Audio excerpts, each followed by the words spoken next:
What's up, guys, and welcome back to another episode of Keeping Up with Commanders. I'm your host, Mason Kenahan. Today, I'm coming to you after the Washington Commanders' 20-19 win over the New Orleans Saints. It was a pretty weird game. It was a game Washington really should have lost down the stretch, but at the end of the day, you look at the numbers, the Commanders scored more points than the Saints, and the Washington Commanders, for the first time since 1992, are 9-5. Their best start since 30 years ago, actually, to a regular season through the first 14 or 15 weeks. So it's a massive game from Washington. You got to sneak out these wins sometimes. And even though this team was up 14-0 at half, this team, I mean, let's just say my heart rate got up there a little bit, but never a doubt. The Washington Commanders win it. Let's dive right into the action. Like I mentioned, it was a weird game. The Washington Commanders get their second straight victory. They won against the Tennessee Titans, and now coming out of the bye week, they beat the New Orleans Saints 20-19, a game where they were winning 14-0 at the half. They were winning at one point 17-7. Or 20-7 actually at one point as well. But the Saints came back. The Saints, who started Jake Haener, it was Haener's first career start in this one, benched Jake Haener in the third quarter, and Spencer Rattler comes in, and Spencer Rattler ignites this offense and was one play away, really, from winning this game. You guys probably watched the game. It was, I was on Twitter, a lot of people talking about the refs, a lot of people talking about the game clock, a lot of people talking about the penalties and all. But at the end of the day, this team should not have been where it was at the end of this game, where the Saints marched down the field and scored a touchdown as time expires. They go for a two-point conversion, and they just miss it. They just barely miss it. Which, again, that would have won them the game because there's no more time left on the clock. So it was a stressful game, especially towards the end. It was pretty not so stressful at the beginning, but towards the end, it got pretty stressful. Washington comes out with a victory, though, which is massive. It is massive. The team in this one, poor execution. I think that's pretty much one of the main things here. A lot of penalties. We'll dive into that. Let me pull it up actually now. 9 penalties, I believe. Yep, 9 penalties. The Saints only had 4 in this one. Now, you can make the case, maybe 1 or 2 of those were kind of like ghost penalties. Maybe there was one roughing the passer that was like, that shouldn't have happened. But if you look at it, look at all the numbers. This game should not have been a 1-point game. The Commanders had the ball for over 40 minutes in this one. Over 40 minutes. That is more than 2/3 of the game. The Washington Commanders had the football. The Saints did not even have the ball for 20 minutes in this game. Yet they were one play away from winning, which is insane. It is insane how that all happened. 9 penalties for 84 yards, poor execution from this team, especially on defense towards the end. Also, I do want to talk about the game clock a little bit because, yes, that's going to be a pretty big storyline here today as we go over this one. In case you missed the end of the game, the Saints were marching down the field. They were down by 7, a chance to win the game. They are out of timeouts. I think it was a completed pass where the Saints get inside the 5-yard line, maybe at like the 3-yard line, the 2-yard line. They have to race up to get a snap off before the time expires because they picked up the first down. There's like 10 seconds on the clock, maybe a little bit more than that. The clock starts to tick down, and then once it gets to 9 seconds on the game clock, the clock just stops. The play clock went from, I believe, 39 seconds to 35 seconds. So it was a good 4 or 5 seconds where the game clock was just stopped. I don't really know what happened there. I'm going to read over the pool report from what happened. Of course, this is the referee pool report. All the referees have like their own press conference after the game where they have to go over and they get asked questions about certain calls they made and everything. So I'm just going to read to you what the pool report says, and that'll be that. So the question was, at the end of the game, it was the third to last play. The Saints completed a pass short of the goal line, and the clock kept running, and it appeared that the clock stopped at 9 seconds. I was wondering if you had an explanation for the stoppage. The referee, was it Sean O'Chuli, I believe, said the covering official mistakenly stopped the clock in that situation. The clock should not have stopped. So then it goes back to the interviewer. Was there any consideration of reviewing the stoppage? Was there anything that you could have done after the fact? The referee says, or the umpire says, no, it is not a situation that is reviewable. The question was, when were you all aware of the mistake? And then the referee kind of just defers that question, just says, that's all I have for you, Luke. The covering official mistakenly stopped the clock at 9 seconds, and it is not reviewable. So that was the pool report from pretty much the press conference with Sean O'Chuli, the umpire of this game. Basically, you can tell they made a mistake. It gave the Saints, you could say, another chance as the clock was ticking down, right? And since the clock stopped, the Saints were able to get off one more play and spike the ball, leaving them with 3 seconds left to have one more play of the game. And if that clock did not stop for those 4 or 5 seconds on accident, were the Saints going to be able to get a snap and a spike off with still time left? I do not think so personally. It would have been really close. They would probably be able to get the snap off. I don't think they would have been able to spike it. They'd probably just have to run a play. But that is what I gotta say about the situation there. It was rough, but at the end of the day, the game, you should not be relying on the refs to win you the game. And like, if the refs make a mistake, I know the refs are supposed to be perfect and everything, but one ref's mistake should not lose you the game. That if one ref's mistake makes you lose a game, then that means you did not play at the top. Like, that means you made mistakes, because you could always score more, especially of this team like Washington going up against a weaker Saints team. The Commanders were up 14-0 at halftime. They had all the momentum. They have the ball coming out of the second half. I know the run game, we'll get more into the offense. The run game wasn't working, but the Commanders had multiple opportunities to win this game. And they could not execute on a lot of them. So there's that.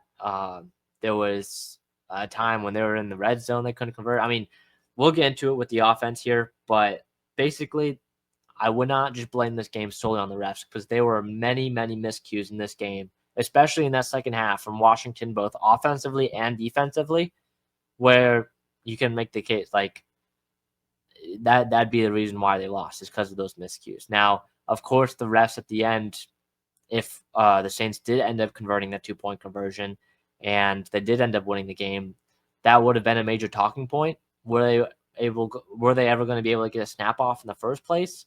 But at the end of the day, this game should not have been a 1 possession or even a 1-point game at the end. So that's what I got to say about how that game finished. It was definitely an interesting one. Kind of just all of a sudden became a game. But let's flip over to the offensive side of the ball. I mentioned this like 3 times already, but this team was up 14-0 at the half. We've seen them dominate in the first half a lot of these last few weeks against Tennessee, against Dallas. This team has been leading at the half. But it's been in the second half when this team has struggled. Third quarter, you have a red zone drive. You get inside the 5. You cannot convert a touchdown there. You just can't convert a touchdown. That is massive. That is massive. Loss of 4 points would have made this game out of hand by the end if you could convert a touchdown there instead of kicking a field goal. On the bright side, though, beginning of the game, it was a hot start from Jayden Daniels and Terry McLaurin. 2 touchdown passes between Jayden and Terry. The first one was insane. A great catch from Terry. It was kind of like a 50-50 ball from Jayden, but Jayden extending the play and making things happen again. Great stuff from him, from a rookie again, by the way. But the second one, it was another great pass to Terry. And then it was the second half when this passing game really struggled. Jayden overall, 25 of 31 for 226 yards and 2 touchdowns with a passer rating of 118.5, which is really good, but it could have been even better. Those 6 incompletions, half of those were on deep bombs to Terry, where Terry was wide open. Terry was wide open, and Jayden just overthrew it. There was one play that you could maybe make a case for defensive pass interference, but I mean, when I first looked at it, it looked like it was clean, and it was just a great pass breakup from the Saints DB at the time. Now, if you slow it down, he gets there slightly early compared to when the ball was arriving, but slow motion makes things very it kind of distorts time a little bit and can make things look worse than they actually were. So I kind of just like looking at it in the full speed, which it looked like they arrived at the same time. It was a great play from the DB. But Jayden, 25 of 31, 226 and 2 touchdowns. Terry was the leading receiver, 7 catches for 73 yards and 2 touchdowns. Alameda Zacchaeus had 3 for 36. De'Ami Brown, 3 catches for 30 yards. All 3 of those catches came from, I believe, behind the line of scrimmage, which was interesting. I got a deep, a speedster or someone who's supposed to be a speedster. De'Ami Brown, all 3 of his catches being behind the line of scrimmage was certainly something. Jamison Crowder making his season debut, I believe, or maybe not season debut, but since like week 1, first game since week 1 or week 2, 3 catches for 27 yards. Zach Ertz, 2 for 25. He had a massive one-handed catch for 19 yards in that second quarter. Zach Ertz, though, exited the game with a concussion. He was ruled out with a concussion. Interesting to note, will that mean a bigger role is needed for guys like John Bates and guys like, oh my God, I'm forgetting Benson as well. So the passing game was pretty solid, especially missing Noah Brown, of course. Mentioned in the preview pod his impact that he's had on this team. KJ Osborne was a healthy and active as he's still learning the playbook. So I would expect him to be active next week. But for now, they got Jamison Crowder back, and Crowder seemed to be a pretty big part in the wide receiver rotation in this one, for now at least. He also returned punts as well, which he did in the preseason for Washington. So Jamison Crowder's back. Sinnott had 1 catch for 7 yards, and Brian Robinson 3 catches for 3 catches for 22. John Bates, Jerry McNichols, and Luke McCaffrey all had 1 catch as well. So that is 10 receivers that Jayden Daniels got the ball to. If you look at his passing chart, it's on my Twitter at Mason_Kenahan. But it was a great game from Jayden Daniels all around. He was targeting the middle of the field well. The main thing for him was those deep shots to Terry McLaurin, where he just overthrew them, pretty much every single one of them. And then something I want to talk about is the offensive line. 8 sacks for 37 yards for Mr. Jayden Daniels. I'll have to look back at the film and check out how many of those were on Jayden and the coverage downfield, how many of those were on the offensive line. I would probably have to split it half and half is what it looks like, I would say, but I have to go back and look. So the offensive line was without Tyler Biadasz, the starting center for Washington today. We found out in the morning Biadasz had an illness and was unable to go today for Washington. That made Michael Dieter the starting center, and it really seemed to have a major impact on that offensive line. Now, in the first half and really for the first 3 quarters, it felt like Jayden Daniels was holding on to the ball for a very long period of time, and he was making plays because of it, like that first touchdown to Terry McLaurin, but also he was taking some pretty big sacks. He was the leading rusher actually for Washington as well, 11 carries for 66 yards. Brian Robinson had 21 carries for 65 yards. Jerry McNichols 2 carries for 4, and Chris Rodriguez 1 carry for 2. But overall, the offensive line really struggled. The communication maybe without Tyler Biadasz there, in the run game especially, they could not run up the middle. And that was one of the things that I thought Washington would be able to do a ton. I thought they were going to run for 200 plus yards in this game. They ultimately ran for 137, and they ran for less than 4 yards per carry. That is not good against one of the worst run defense teams in the league. So I guess it shows the impact that Tyler Biadasz has on this team, and how much, pretty much how much of an impact Biadasz has on the communication in that front 5, and also moving people and moving guys in the run game. Additionally, the tackles, Brandon Coleman was at left tackle, Andrew Wiley was at right tackle, and then they kind of rotated in Cornelius Lucas. So I'll I'll have to look back at the snap counts there. But, I mean, it was a struggle from Riley. Coleman, I'll have to look back. I think it was pretty good from Coleman, though. But overall, on the offensive line, multiple holding calls, a ton of holding calls in this one. You cannot be doing that. That goes back to the lack of execution in this game. I felt like after every big play that Washington had, especially in that fourth quarter, they were called back because of holding. There was a time when they kicked the field goal with Greg Joseph, by the way, because Zane Gonzalez did not kick in this one. Joseph did. Joseph, let me check on it. I believe he went 2 of 3 in this game, which he actually also missed one time, but it was the end of the third quarter. So why is my mouse not working? It was the end of the third quarter, so he got a chance to redo it. Let me go down. Greg Joseph was 2 of 3 in this one, his longest being a 41-yarder. He missed from 50-plus, though.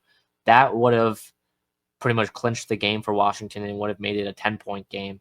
But he missed with about 2 minutes left. Pretty bad for the Commanders there. So the kicking issues have been brought up again with Austin Seibert on injured reserve. I believe he's out for at least 1 or 2 more games before he can be able to take him off of it. But yeah, so offensive line issues struggled. I mean, this team, again, pick up the win, but offensively, it was great in the first half. Second half, not so good. The team could not convert once they got onto the opposing teams or past the 50-yard line in the opposing team territory, and that was really an issue for them. So something to take note of going into a game next week against a very, very much more tougher defense in the Philadelphia Eagles. Also want to mention real quick, actually, Chase Young, 2 sacks. I'm just going to leave it at that. John Ridgeway also had a tackle for loss, I believe. So I'm just going to leave it at that. But, yeah. So that is what happened on the offensive side of the ball. Let's flip over to the defensive side of the ball because this, especially in the second half, the struggles continue for the Washington Commanders defensively, especially in the second half. Last 3 games, 9 points allowed in the first half in the last 3 games. We're talking the Cowboys game, the Titans game, and this game against the Saints. 9 points allowed total in the first half. 49 points allowed in total in the second half, but between those 3 teams. That is insane. And don't worry, guys, I took out the 2 touchdowns that the Cowboys scored with the 2 kick return touchdowns or whatever. But 49 points allowed in the second half is insane in the last 3 games. That is averaging over 2 touchdowns, if I did my math correctly there, which, yes. Yeah, that is averaging 2 touchdowns, I think. Or maybe it's 3. Or yeah, it's over 2 touchdowns in the second half per game, which is not good, again, especially against the offense that has really struggled in the second half in the last few weeks. So there's that. Not so good stuff there. But on the bright side, Marshon Lattimore made his debut today for the Washington Commanders. Lattimore was not targeted the entire game. Lattimore was not targeted. It was awesome to see. We did not hear his name once, which for a cornerback is awesome because that means they're not even targeting that entire side of the field, which especially with Jake Haener, I don't think Haener targeted Lattimore's side at all. So great stuff from Marshon Lattimore. I believe his total ended up being 39 coverage snaps, no targets, no catches, no yards allowed. That is what you hope to see every single week from a guy like Lattimore. So it was a great debut from him against his former team. A guy who was making plays, getting beat a little bit, but also making plays was Mikey Sainristil. Sainristil had an interception in that first half off of Jake Haener, and then he also had multiple pass breakups as well.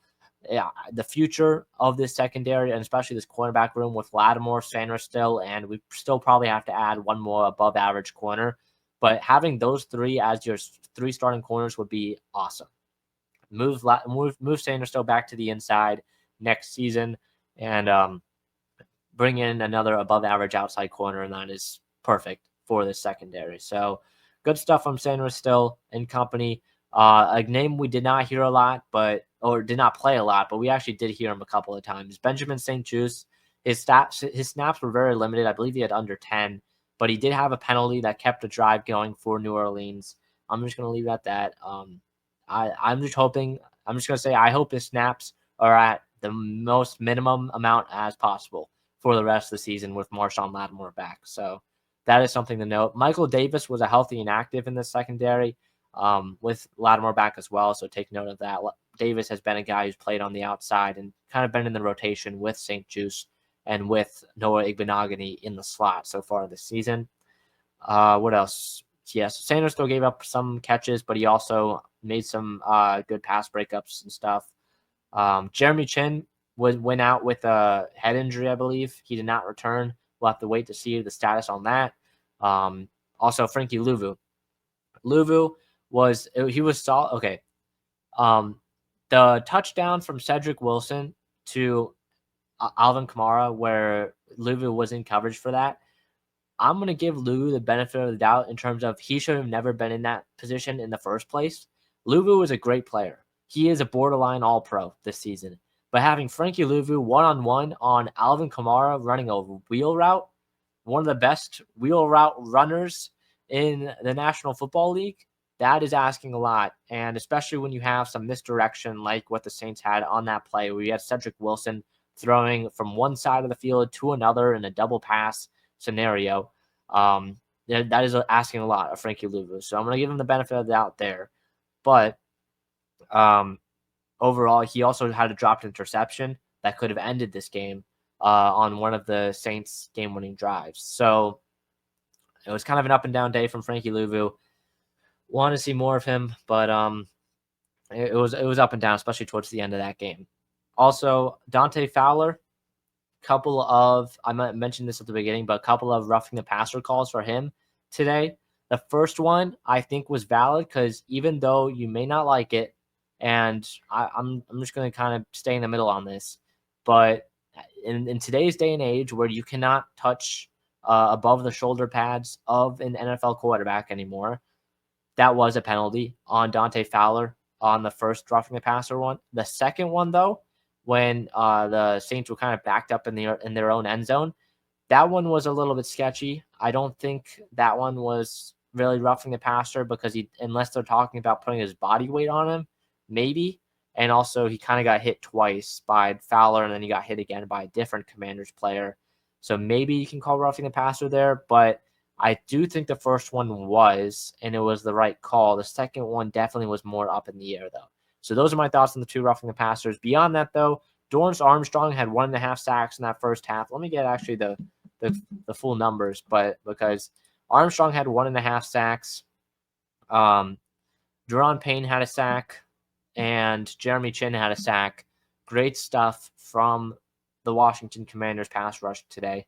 I liked what I saw. Radler was under pressure a lot, especially in that fourth quarter, and Radler made some very impressive throws.